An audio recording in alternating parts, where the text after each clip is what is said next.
ቅልኝ በታደልኩኝ ወይኔ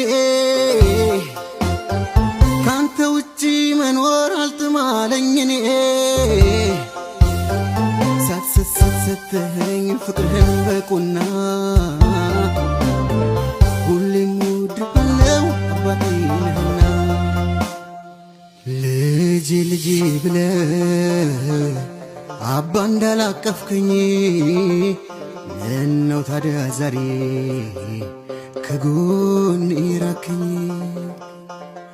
ባንተው ምክር ሄጄ እንዴት አስጨከንከኝ እባክህ አባዬ